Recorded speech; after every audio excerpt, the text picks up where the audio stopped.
Coach, you talked after Friday's practice about soreness, and I see that with Chris and Dario. Obviously, having those two guys out, if you could just speak to, hey, look, it's preseason.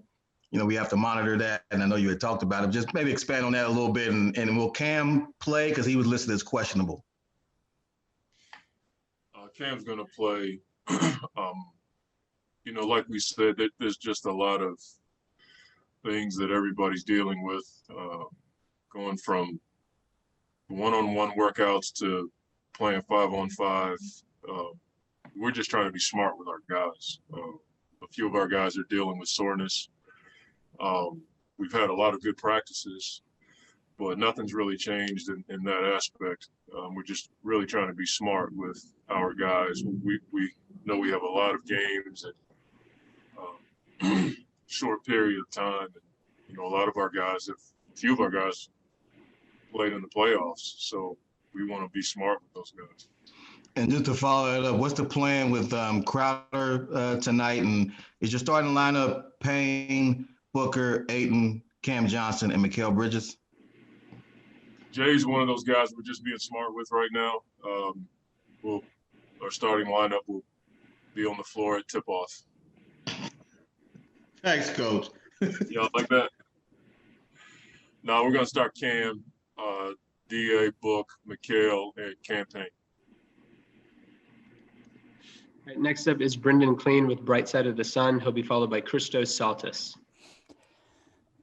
Coach, I know you mentioned keeping guys' minutes low, so maybe you're not going to be able to get a full run from them to learn major lessons, but what are some of the things you're wanting to see out of your group tonight, considering it is just the first game?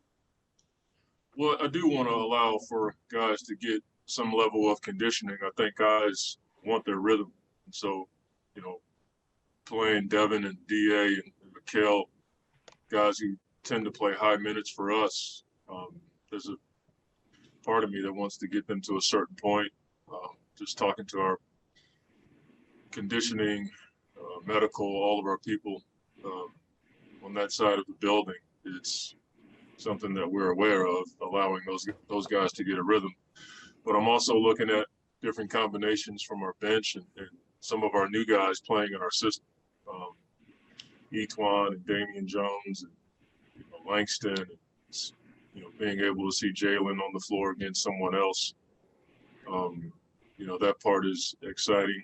Seeing Cam Payne in the starting unit, and then seeing him with JC tonight, seeing if they could continue to play with force and aggression and get our tempo at a higher level on both ends of the floor. So tonight's a good night to learn and grow, and we don't mess around. We don't go into preseason games and goof off. Like we're a growing program.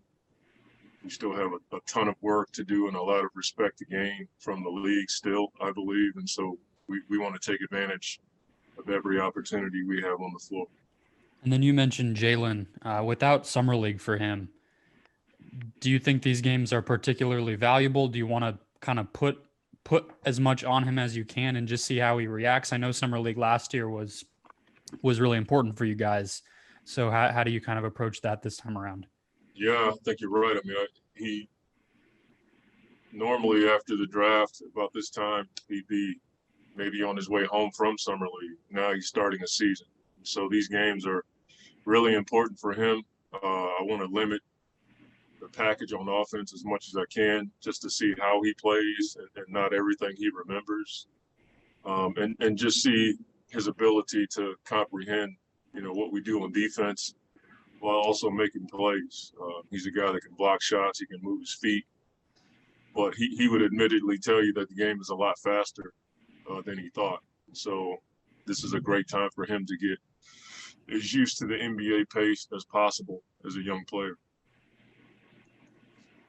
Next up is Christos Saltis with Sport DNA in Greece, followed by Dwayne Rankin. Hello, Coach. I would like to ask you what do you expect to see from your players tonight, and also how different will gonna be the pace of your team about the bubble, the games in the bubble? Well, thank you for your question. I think, from a coach's perspective, you just want to see carry over from the practices. You love to see all the things that you teach and go over in your practices carry over to the game. Obviously, guys are excited to play.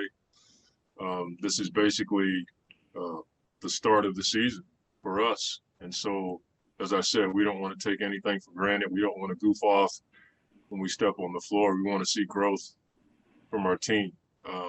The guys who were in our program last year, we'd love to see those guys continue to improve in our program, and we can learn more from them. And the guys that were not in our program on our team last year, we'd love to see those guys adapt and pick up the things that we've been trying to teach. And so we'll be looking at a lot tonight. It's exciting to be back on the floor, and we want to improve from our time in Orlando. Next is Dwayne Rankin with the Arizona Republic. Just real quick, just want to make sure Crowder's not playing tonight, right? No, he's not. Okay. And then secondly, Mikhail talked about the enthusiasm at shoot around. He said the guys were really excited to play against someone else. I was curious from your perspective as a coach, did you see that as well? And what do you think about, guys having that kind of energy for even if it is just a preseason game? I genuinely think they love being in the gym. They love competing. Most of our drills in practice are competitions. They love it, and they're dying to play against someone else. Our practices have been pretty physical, and we've been, just like all the teams in the league, getting after each other. You're looking forward to playing against real opponents. And so I agree with Mikhail. I understand that. I've been in that position before. Back in the day, you had month-long training camps and two-a-days for weeks at a time, and you couldn't wait to just go play against someone else. So I understand that.